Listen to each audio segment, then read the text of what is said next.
Bonsoir à tous et bienvenue aux 20h de la télévision du Burkina. Voici les titres. L'ex-parti majoritaire se lance à la reconquête du pouvoir d'État avec un nouveau candidat. Edi Komboigo a été investi aujourd'hui candidat du parti pour la présidentielle d'octobre prochain à l'issue du congrès extraordinaire du parti. À 3 mois des échéances, l'artiste musicien ZS alias Seydou Zongo a jeté l'éponge. Il a retiré sa candidature pour la présidentielle d'octobre 2015, un mois seulement après avoir déclaré sa volonté de briguer la magistrature suprême. Les raisons de cet abandon dans ce journal. Et puis, les violences intercommunautaires refont surface à Guénon, un village situé dans le centre-sud. Un affrontement entre des membres de deux familles rivales a fait un mort mardi dernier.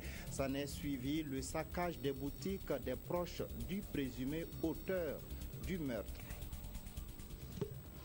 Edi Komboigo est le candidat du CDP, le Congrès pour la démocratie et le progrès pour la présidentielle d'octobre prochain. Il a été investi aujourd'hui au cours d'un congrès extraordinaire. Edi Komboigo n'a pas eu de concurrent à la représentation du parti pour le scrutin présidentiel. Le point avec Souleymane Sanou et Jacques Lamissa Tarpaga. Après de nombreuses supputations, c'est finalement Edi Komboigo qui va briguer le fauteuil présidentiel sous les couleurs du CDP, le Congrès pour la démocratie et le progrès, ex-parti au pouvoir. Il a été investi ce samedi lors d'un congrès extraordinaire. Edi Komboigo choisit cet instant pour se confier à Dieu. Dieu de miséricorde, je te supplie, pour ton serviteur que je suis, je te demande humblement la grâce de mériter la confiance qui est placée en moi en ce jour. Edi Komboigo est ainsi le premier à succéder à Blaise Compaoré comme candidat du CDP depuis sa création en 1996. Il mesure donc l'immensité de la tâche qui lui incombe. Nous n'avons pas le droit de faire moins. Nous n'avons pas le droit de faire moins. Face à cette confiance et à l'appel du parti, je m'incline avec respect et humilité et exprime ma disponibilité entière pour cet honneur qui m'est fait. Oui, j'accepte d'être le candidat du CDP à la présidentielle du 11 octobre 2015. La candidature d'Edi Komboigo, le président du CDP, a été validée il y a seulement 2 jours. Quant à la probable candidature de Kadri Désiré Ouedraogo, Achille Tapsoba, vice-président du parti, confie que son dossier a été attendu jusqu'à la clôture de la réception des candidatures par le Bureau national. L'artiste musicien ZS n'est plus intéressé par le fauteuil présidentiel. Il a retiré sa candidature à la présidentielle d'octobre prochain. L'information a été donnée ce matin au cours d'un point de presse. Estelle Judith Assokpa. L'artiste musicien ZS, connu à l'état civil Seydou Zongo, renomme candidature à l'élection présidentielle du 11 octobre prochain. Il se retire et opte d'apporter son soutien aux parents. Cette histoire de 25 millions qui serait le fait de ma renonciation supposée, je ne renonce pas une fois de plus, mais ce n'est juste que de l'argent. Et si je voulais de l'argent, je ne serais pas parti aux parents. J'ai retiré ma candidature, donc en tant que candidat, mais pas mon combat, pas mes idées. C'est le 9 candidature à l'élection présidentielle. À travers cette candidature, il entendait s'engager dans un combat pour la restauration d'une société plus juste, plus humaine et prospère. Pour des élections libres et transparentes, la CENI a mis en place un fichier électoral basé sur la biométrie. Les concepteurs de ce fichier informatisé ont expliqué ce matin aux hommes de médias, aux acteurs de la société civile et aux représentants des partis politiques les forces de ce fichier conçu pour barrer la route à la fraude électorale. Aimé Solange Guigma. L'empreinte digitale est le fondement du système affiche utilisé par la CENI pour le traitement des données biométriques des citoyens. Ce système vise à marquer l'unicité du citoyen sur la liste électorale. Les sans empreinte naturelle, je dirais, c'est une main ou bien les 2 mains carrément. Et donc ça, nous faisons de la recherche alphanumérique les concernant avec le reste du système informatique et avec le reste de la base de données à l'adjudication pour s'assurer que le monsieur effectivement qui est déclaré amputé là est effectivement amputé et il n'est pas inscrits plus d'une fois sur la liste électorale. La fiabilité, on considère qu'un système AFIS est fiable à partir d'un taux d'erreur de 1 pour 100 000 à peu près. Le processus d'enrôlement, la déduplication des données ainsi que la capacité de l'armoire informatique ont été expliqués. C'est au moins 128 gigas de mémoire sur chacun des serveurs, donc je vous ai dit tantôt une vingtaine. Donc quand vous faites un rapport par rapport à 128 par 20, vous voyez un peu ce que ça représente en termes de capacité de traitement. Le système d'ailleurs est construit aujourd'hui pour accueillir jusqu'à 12 millions de citoyens. Cette présentation de la constitution du fichier électoral qui a pour but initial de permettre aux acteurs politiques et aux organisations de la société civile de mieux cerner le traitement des données biométriques, s'est finalement adressé aux hommes de médias du fait de l'indisponibilité des premiers. On peut les considérer comme les sentinelles du processus électoral pour le compte du réseau ouest africain pour l'éducation et la paix, WANEP, et l'ONG Diaconia. 45 moniteurs issus de toutes les provinces du Burkina ont été formés à la collecte des dérives électorales. Ces informations permettront d'interpeller les autorités sur les risques de violence. Draman Guéné. Après cette formation, le processus d'analyse et d'alerte sur les risques électoraux peut commencer pour ces 45 mois. L'Internet et le téléphone mobile à l'appui, ces représentants des 45 provinces ont pour mission de dénoncer toute dérive électorale. Nous serons chargés de veiller à ce que tout se correctement en prenant en compte tout ce qui peut être d'amener en tout cas des problèmes pour vraiment troubler nos élections au Burkina Faso. À travers cette plateforme accessible au www.hre.wanepburkina.org, le réseau ouest africain pour l'édification de la paix et son partenaire Diaconia veulent tirer la sonnette d'alarme sur toute velléité anti-jeu en période électorale. À travers un numéro qu'on leur a donné, qui sera dans un serveur, et ils envoient une information et il y a le gestionnaire du système national de l'alerte précoce qui fera l'analyse, une alerte aux autorités compétentes du Burkina Faso. 4 catégories d'indicateurs sont développées par WANEP Burkina pour suivre les violences électorales. Il s'agit des violences physiques, des violences verbales, des inconduites des acteurs politiques et de celles des acteurs de la société civile. L'atmosphère est de nouveau tendue à Guénon. Le village a de nouveau été le théâtre d'affrontements meurtriers entre les membres de 2 familles rivales. Le constat sur place avec Jean Zongo et Issa Lankwande. Ce vendredi, pourtant jour de marché, le spectre des événements tragiques de 2012 a dû planer sur le village. Et pour cause... J'ai été saisi dans la nuit du 7 aux environs de 23 heures. Pour un meurtre survenu dans le village de Guénon. La victime se nommerait Adoua Tangwam, détenue à la maison d'arrêt de correction de Manga, et suite aux événements malheureux survenus à Guénon en 2012. Il était en liberté pour poursuivre ses soins. De passage au marché de Guénon, il a eu une altercation avec Liliou Apouri. Et mort s'en est suivi. Une enquête a été ouverte et le présumé auteur du meurtre a été appréhendé par la gendarmerie. Le lendemain, suite à la volonté des membres de la famille du présumé auteur de continuer à vaquer à leurs occupations malgré la situation, les membres de la famille du défunt ont saccagé des boutiques dans le marché. C'est l'intervention du chef Akongba et des autorités administratives venues s'imprégner de la situation qui a permis de ramener le calme. Les éléments sont sur place.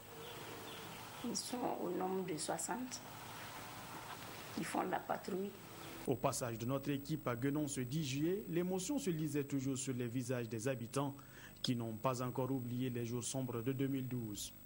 Si nous avons pu rencontrer la famille du défunt, tel n'a pas été le cas pour celle du présumé auteur dont les membres ont quitté le village. Composé de 8 députés, les membres de la commission d'enquête parlementaire sur les fraudes fiscales ont été installés par le président du Conseil national de la transition. La commission a 45 jours pour déposer son rapport d'enquête. Yolande Lompo. Le 30 juin dernier, le Conseil national de la transition consacrait par vote la création par vote de résolution d'une commission d'enquête parlementaire sur les fraudes fiscales, les restes à recouvrer des régies de recettes, ainsi que les chèques revenus impayés du Trésor des années 2012, 2013 et 2014. Le président du CNT a procédé ce vendredi à l'installation des membres de cette commission. Ils ont pris des députés qui sont des fiscalistes. Je pense que ce n'est pas du nouveau.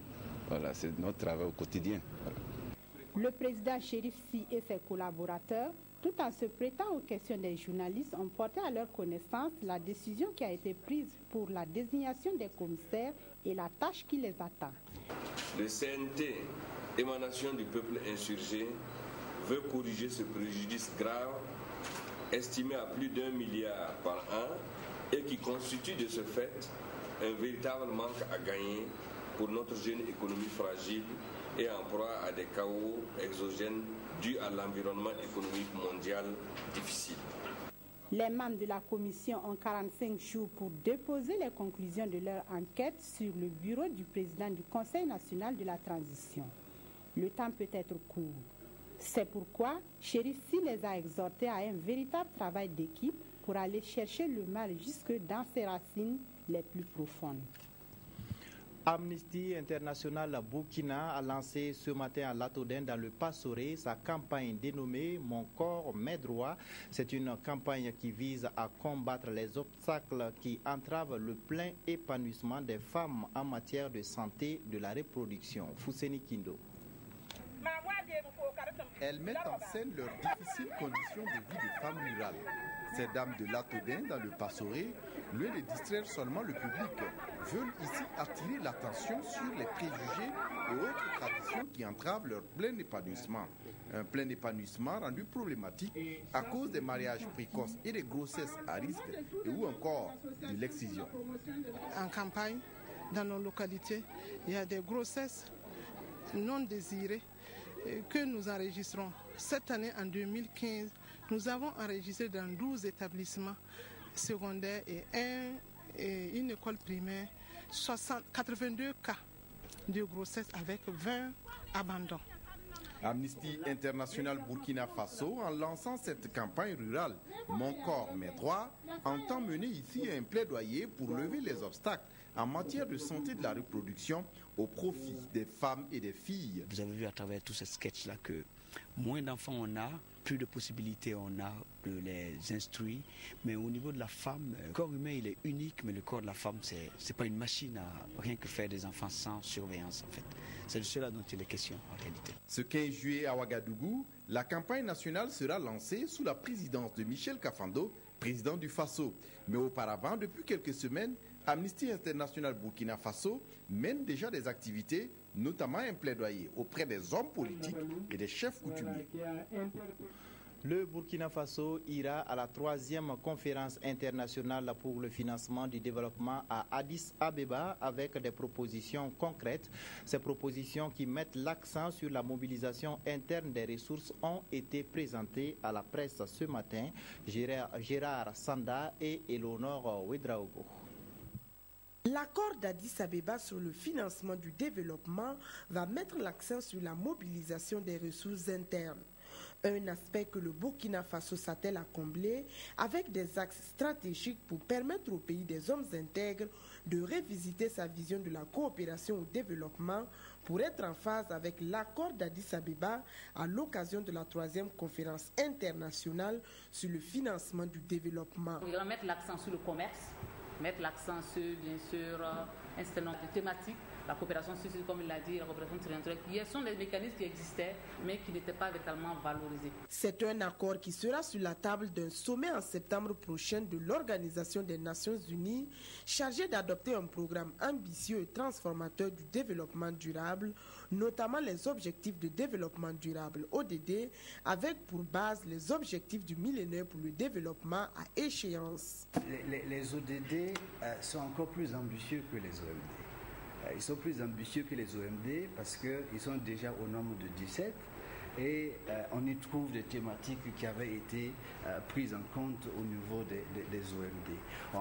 On insiste beaucoup plus sur le caractère inclusif, on insiste beaucoup plus sur tout ce qui est développement durable, tout ce qui est dimension genre. La conférence d'Addis Abeba va réunir autour d'une même table des membres de gouvernement et des organisations de la société civile. Ils sont de plus en plus utilisés dans l'alimentation et l'agriculture. Les OGM, les organismes génétiquement modifiés, sont pourtant très peu connus des populations. Une association a réuni ses membres afin de les donner assez d'informations sur ces substances qui se retrouvent de plus en plus dans l'alimentation des humains. Le point avec Ernest Bouma, Ernest Nebier. Les organismes génétiquement modifiés OGM font débat. Si pour certains, ils présentent des avantages, d'autres par contre s'inquiètent pour d'éventuels dangers de ces OGM pour l'homme. Et cette conférence publique sur la biotechnologie devra permettre aux membres de l'association Ensemble Sécurisons le Futur de mieux s'imprégner de ces OGM. Nous avons des producteurs auprès desquels nous faisons la promotion des semences améliorées chaque année. Et lors de nos différents parcours, à travers les différentes localités dans lesquelles nous sommes, les producteurs ont cherché à comprendre ce que c'est que les OGM. Nous avons sollicité au FAB. J'ai pu réunir ce panel-là pour nous donner les informations justes. Pour l'animation de la conférence, l'association a fait appel à des spécialistes du domaine de la biotechnologie. Après avoir fait la genèse des OGM au Burkina, ils ont abordé leurs avantages. Beaucoup d'avantages, en tout cas sur le cotonnier. Et puis, bon, vous avez un coton qui est produit de manière propre. Il y a une petite augmentation de rendement aussi du cotonnier, qu'on estime entre 15 et 20% par exemple. Les participants ont été rassurés par les conférenciers quant à leur inquiétude sur d'éventuels dangers de ces OGM. Le Burkina dispose d'un système de surveillance coordonné par l'Agence nationale de biosécurité, ont-ils dit. L'ONG AGRA a lancé le projet de diffusion des technologies de gestion intégrée de la fertilité des sols au Burkina Faso.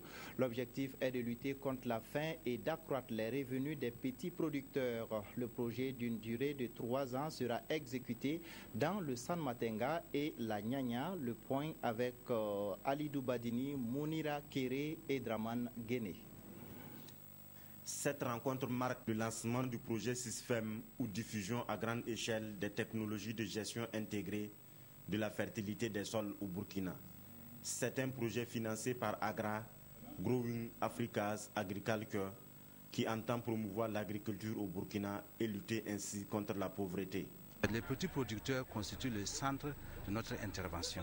C'est pourquoi nous avons dégagé ces 300 millions pour les 3 années pour permettre à ces producteurs.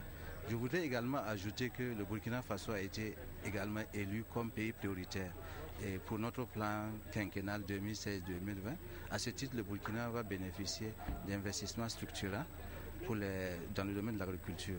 Les provinces du San Matenga et de la Nyanya constituent les zones d'intervention du projet. SISFEM va bénéficier à plus de 15 000 personnes appartenant à des organisations de producteurs de niébé, de sorgho, de mil et de riz. Ce sont les petits producteurs qui sont effectivement visés par ce projet et la fertilisation des sols va permettre d'accroître leur rendement et pour leur permettre de faire un grand profit pour la commercialisation des produits et agricoles. D'un montant d'environ 165 millions de francs CFA, le projet SISFEM a une durée de 3 ans.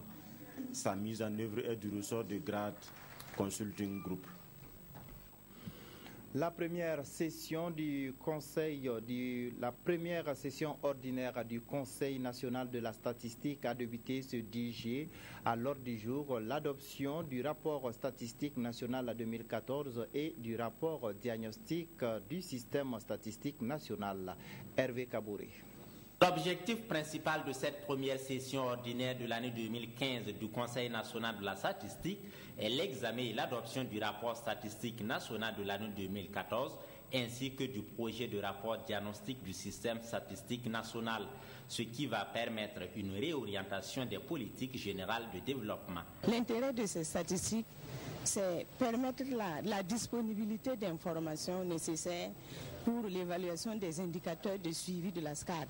Ces indicateurs vont servir pour la réorientation des stratégies de développement. Le Conseil national de la statistique regroupe toutes les structures productrices de statistiques et les utilisateurs répartis dans tous les secteurs d'activité Il bénéficie du soutien de plusieurs partenaires techniques et financiers. Et notre approche est d'appuyer le système statistique national dans son ensemble, c'est-à-dire à la fois l'INSD et aussi les ministères sectoriels. Et nous appuyons également, bien sûr, surtout les producteurs de statistiques, mais aussi les utilisateurs. Mis en place depuis 2007, le Conseil national de la statistique a pour mission, entre autres, d'assurer la coordination des activités du système statistique national, de proposer périodiquement au gouvernement une stratégie nationale de développement de la statistique et d'assurer la mise en œuvre de cette stratégie. Le comité de pilotage du programme d'appui aux collectivités territoriales est réuni à la faveur de sa 6e session ordinaire. La rencontre va permettre d'examiner les acquis enregistrés dans la mise en œuvre du programme lancé en 2012. Un programme conçu dans l'objectif d'inciter les autorités communales à rendre compte de leur gestion aux populations. Saratou Sissé et Janine Kambiré. Pour un montant de 30 milliards de francs CFA, la première phase du programme d'appui aux collectivités territoriales Pacte, d'une durée de 5 ans, de 2012 à 2016, couvre 140 communes de 6 régions administratives du Burkina Faso. Pour cette phase qui est en cours d'exécution, le bilan est jugé satisfaisant. Nous avons enregistré un taux global d'exécution financière de l'ordre de 73%, ce qui traduit les efforts énormes qui ont été consentis. Le programme d'appui aux collectivités territoriales a été élaboré par le gouvernement burkinabé avec l'appui de la Banque mondiale pour apporter une réponse au déficit de capacité des collectivités exposées à de nouvelles phases du fait des transferts de compétences. Nous avons fait une sortie sur le terrain aussi. Nous avons vu les communes qui bénéficient du projet. Nous sommes très satisfaits avec leur progrès sur la mise en œuvre de leur activité.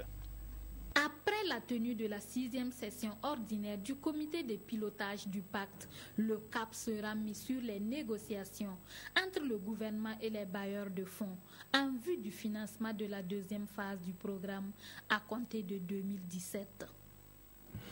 Le processus de mise en œuvre de l'assurance maladie a été expliqué aux agents du ministère de la Santé à travers une conférence débat organisée à l'occasion de la 28e journée internationale de l'Organisation ouest-africaine de la santé. Des précisions avec Marie Ié.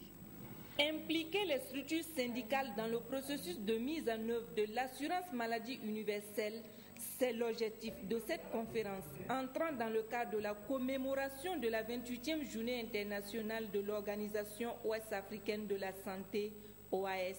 Au Burkina Faso, sur 100 personnes, seulement 2 sont assurées selon le conférencier du jour.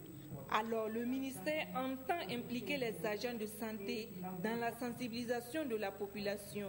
Car depuis le lancement de l'assurance maladie universelle, beaucoup de progrès ont été enregistrés, mais l'assurance maladie n'est toujours pas dans les habitudes des usagers des centres de santé. Elle va améliorer non seulement l'offre, mais surtout l'accessibilité. Et elle va donner droit à des soins de qualité. C'est également l'occasion pour ces agents de santé d'en savoir plus sur l'évolution de la mise en œuvre de l'assurance maladie universelle au Burkina Faso. L'élaboration et la validation d'un avant-projet de loi portant régime d'assurance maladie universelle au Burkina, qui aurait dû être voté en 2014. Donc le dossier a été repris et réintroduit auprès des instances gouvernementales. 7 ans après le lancement de l'assurance maladie universelle, les acteurs de la santé fondent toujours l'espoir que la protection de l'ensemble des couches sociales sera bientôt une réalité au Burkina Faso. Le syndicat national des commerçants veut mettre en place un fonds de garantie commerciale de 100 milliards de francs CFA pour financer les activités des petites et moyennes entreprises. Une soirée gala a été organisée à cet effet. Elle a permis de collecter 300 millions de francs pour la constitution de ce fonds. Ismaël Diloma, Sirima. 300 millions de francs CFA collectés en une nuit pour renflouer les caisses du fonds de garantie commerciale. L'œuvre est du syndicat national des commerçants du Burkina, Sinakombe. Ils espèrent collecter au total la somme de 100 milliards de francs CFA qui va servir de garantie auprès des structures financières pour faciliter l'accès au crédit des petites et moyennes entreprises. Selon les statistiques, nous dépassons plus de millions de Burkinabés, 2 millions, 3 millions. Et si chacun apporte un quota annuel à raison de 20 000 francs par personne, nous sommes déjà à près de 70 milliards. En plus de la cotisation des commerçants, le Sinakombe peut aussi compter sur ses autres partenaires. Le gouvernement s'engage à accompagner cette nouvelle vision, ce fonds de garantie, par bien sûr toute forme de facilité, parce que vous savez que toute structure a besoin d'accompagnement administratif, d'accompagnement technique et tout autre accompagnement dont ils auront besoin. C'est d'un commun accord que nous allons également travailler. Nous, notre rôle, c'est de, comme je dis, c'est de faire des crédits, puisque le but de tout, je dirais, de tout cet exercice, c'est de pouvoir fructifier le commerce. Après ce dîner de collecte, le syndicat national des commerçants du Burkina entend déployer ses structures dans toutes les 45 provinces pour poursuivre la collecte. C'est un fait rare dans le monde du sport burkinabé. Les athlètes de la Ligue du Centre ont boycotté les championnats nationaux d'athlétisme débutés ce matin à Ouagadougou. Ils manifestent contre leur traitement jugé inéquitable par rapport aux athlètes des autres régions du Burkina et du Togo. Modeste Ouedraogo. Piste occupée, sautoir bloqué par les athlètes, officiels, techniques en concertation. C'est le décor que présente le stade du 4 août en cet après-midi où se déroulent les championnats nationaux d'athlétisme. Les athlètes de la Ligue du Centre réclament un traitement équitable à celui des athlètes venus des autres ligues du Burkina. Nous constatons que les athlètes, quand il s'agit d'une compétition nationale, ne sont pas prises au même pied d'égalité en termes de prise en charge. Je parle particulièrement de la restauration. Voilà, donc on a eu à poser le problème depuis l'année surpassée à la fédération, parce que pour un athlète qui va venir compétir et prendre 1000 francs, bon, ils appellent ça frais de carburant, mais nous espérons que les athlètes de la Ligue du Centre ont les mêmes droits en matière de restauration comme les autres athlètes venant d'ailleurs. Cette situation perturbe le bon déroulement des championnats, mais à la Fédération burkinabé d'athlétisme, il n'est pas question de céder à ces revendications. Nous donnons 5 000 francs à tous ceux qui sont venus d'autres 12 régions et nous avons proposé 3 000 francs pour les athlètes de la Ligue du Centre et 5 000 francs pour leur encadrement, pour leur déplacement. Nous avons dit, nous sommes une fédération, c'est une structure, nous sommes une représentation morale de la structure. Nous ne pouvons pas accepter que vous preniez en otage la compétition pour un problème que nous avons résolu. En attendant de trouver une solution à ce problème, les championnats nationaux d'athlétisme qui ont bel et bien débuté ce samedi matin sont reportés à une date ultérieure. C'est la fin de cette édition. Merci de l'avoir suivi. Bonne suite des programmes.